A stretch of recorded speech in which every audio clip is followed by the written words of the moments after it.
Estamos iniciando o programa Essência da Família. Que bom estarmos juntos, que a paz, a alegria, o amor de nosso Senhor Jesus Cristo esteja no seu coração. Estamos vivendo intensamente esse mês e nós estamos falando sobre a mulher.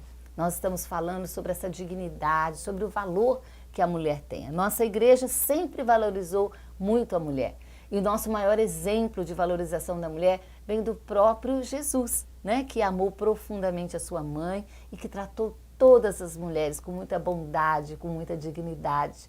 E nós precisamos aprender a nos valorizarmos e viver esse valor, né? Que toda mulher tem, que é intrínseco, né? Daquilo que Deus fez em cada uma de nós, que nos fez com todo o nosso jeito, com a nossa peculiaridade, com a nossa forma de existir. Quantas vezes nós achamos que valorizar a mulher é deixarmos, né, aquilo que nós temos de valor, naquilo que trazemos enquanto mulher. Mulher, mãe, profissional, mas sempre mulher. E hoje nós trouxemos uma pessoa bastante emblemática para falar com a gente sobre essa questão da mulher, é a Sara Winter. Tudo bem, Sara? Tudo bem. Sara, que é conferencista, hoje está nas políticas nacionais, né, na coordenação da questão da maternidade. Isso. Sua vida deu várias guinadas, né? Uhum. E a gente vai contar um pouquinho hoje da sua história. Primeiro, como é que você se interessou em fazer um trabalho em prol da mulher na sua fase feminista? Na verdade, eu sou de uma família extremamente desestruturada, já que o programa trata sobre isso, né? Uhum. De uma família desestruturada. Tenho um irmão que se envolveu com PCC, com facção de droga, usou muita droga, destruiu toda a família, sofria muito violência. Com 16 anos eu fui expulso de casa, comecei a morar nas ruas, entrei no mundo da prostituição, passei por um abuso que me destruiu por dentro, por fora, me meti em todo tipo de relacionamento abusivo com homens que não prestavam. E nesse contexto de muita dor, sofrimento na minha vida, eu conheci o movimento feminista com aquele discurso romântico de que queria curar todas as minhas feridas, minhas dores, queria me empoderar, me dar poder e dinamismo para resolver todos os problemas da minha vida. Viajei até a Ucrânia, onde eu fiquei um mês sendo treinada no movimento Fêmen, trouxe o movimento feminista de luta para o Brasil, fiquei muito conhecida por fazer protestos. E eles usavam aquela sua dor, a sua mágoa, né? Não trabalhava o positivo, mas era a tua dor, né? Não, na verdade... Pra trazer a raiva para fora. Uma técnica, né, de subversão mental, uma lavagem cerebral que é feita em nós, que você pode ver que os ativistas que estão nas ruas, geralmente são mulheres, meninas, garotas, que sofreram algum tipo de trauma, e essas pessoas mais velhas, dos movimentos sociais de esquerda já organizados, eles se aproveitam da dor e do sofrimento dessas pessoas e transformam esse sentimento ruim em instrumentos políticos de uma ideologia. Assim nascem os militantes.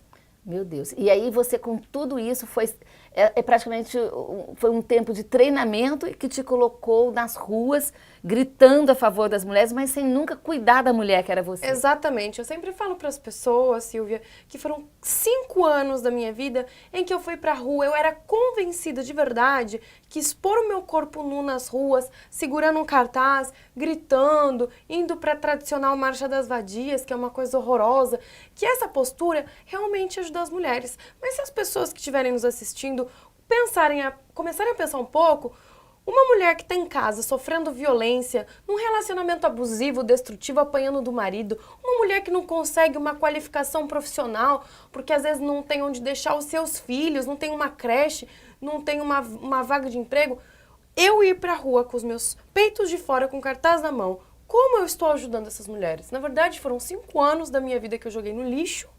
Tive a oportunidade de aprender? Tive. Mas foram 5 anos que eu definitivamente não ajudei nenhuma mulher, não realizei esse meu sonho. E nem se ajudou, né? Eu vi depois, me ajudei, não. Porque você foi inserida também num mundo muito cruel, né? Que você falou de acessos a um sexo desordenado, a drogas. Exatamente. Assim, muito exposta a tudo isso. O movimento feminista, ele tem a premissa de liberdade extrema, seja com a nossa mente, principalmente com o nosso corpo. Tanto que o slogan principal é meu corpo, minhas regras. Então todo mundo já ouviu falar nesse slogan e na verdade é um slogan extremamente perigoso, porque ele induz a nós mulheres a acreditarmos que para nós sermos verdadeiramente livres, nós temos que usar e colocar o nosso corpo em situações que na verdade são perigosas, seja com o sexo irresponsável, com diversos parceiros e parceiras diferentes, sem qualquer tipo de manutenção ali do sentimento familiar, nos coloca nas ruas, peladas, sem alguém para nos proteger, porque nos faz acreditar que nós somos capazes de nos proteger sozinhas.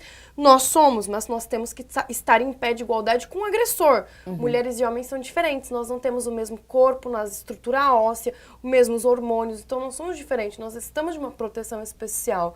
E o movimento feminista, ele principalmente faz a mulher acreditar que para ser verdadeiramente livre, nós temos que matar os nossos próprios filhos ainda dentro do nosso ventre. E isso é extremamente perigoso. Eu passei por uma situação de aborto em que eu quase morri e eu digo para as pessoas, não há empoderamento no aborto. Não há empoderamento em ser feminista, em negar a tua própria essência, a tua própria natureza do corpo. Absolutamente não há. E você falou que não teve um momento, mas você passou por várias... Como é que foi essa passagem dessa concepção para que você entendesse que você estava no lugar errado se você queria ajudar a mulher? Você precisava se ajudar primeiro. Como foi Exatamente. A maioria das pessoas pensam que para você passar de um lado para o outro tem um clique, mas na verdade é um sistema muito demorado. É um momento doloroso da sua vida que exige um tempo de reflexão. Assim como o apóstolo Paulo passou 3 anos no deserto também ali, que passou 3 anos refletindo, eu também passei quase o tempo da minha segunda gestação, tenho 2 filhos, um no céu e um na terra. E quando eu tive a possibilidade de engravidar de novo, eu comecei a conversar muito com Deus, perguntar o que eu estava fazendo na minha vida, por que eu não estava realizando o meu sonho de ajudar as mulheres. E realmente eu não estava.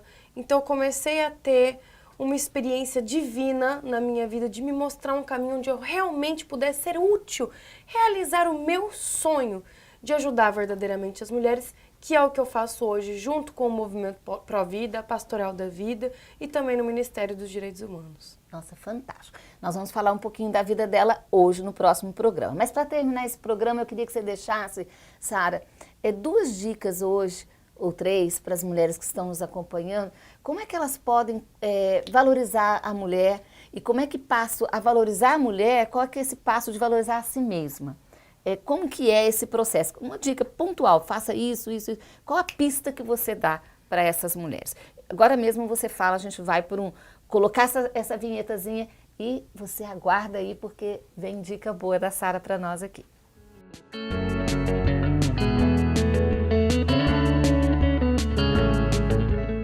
Então nós vamos deixar essas dicas para que a gente possa parar para pensar um pouquinho nessas dicas que a Sara traz para nós. Eu acredito, Silvia, que o primeiro passo é amar a si próprio, porque quando Deus nos diz amar ao próximo como a ti mesmo, é como a ti mesmo. Então nós temos que nos amar primeiro para amar ao próximo depois. Mas diferente do que o feminismo diz, se ame, ama seu corpo, nós temos que nos amar, mas também estar preparadas para nos modificar. Porque nós somos seres humanos pecadores e cheios de vícios.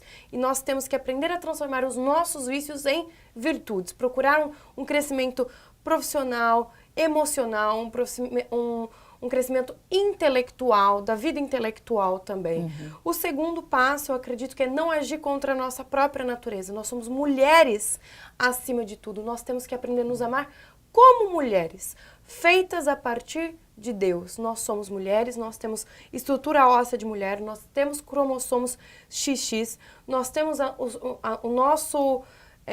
os nossos hormônios que nos identificam, nossa socialização como mulher, e nós temos que ser gratas por isso, nunca jamais nos sentir diminuídas porque somos mulheres, porque afinal de contas nós somos tão privilegiadas, nós não somos uma escória da sociedade como o feminismo diz, nós somos privilegiadas. Somente a mulher tem a capacidade de fazer todos os dias no mundo um milagre acontecer dentro do seu próprio corpo.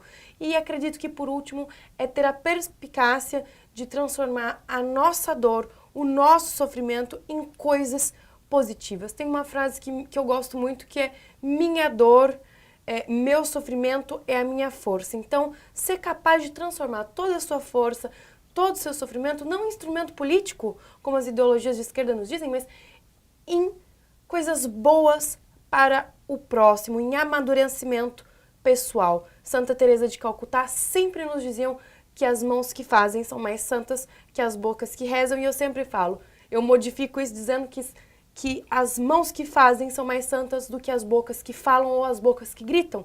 Então, mudar a vida e modificar a nossa vida para modificar e melhorar a vida do próximo. Perfeito. Tá aí a dica, tá aí o exemplo, tá aí o testemunho, né? Até o próximo programa. Muito obrigada, Sara, por ter Regina, muito vindo, obrigada pela tá? oportunidade, agradeço muito. E um grande abraço para você, que você possa curtir e compartilhar. Um grande abraço.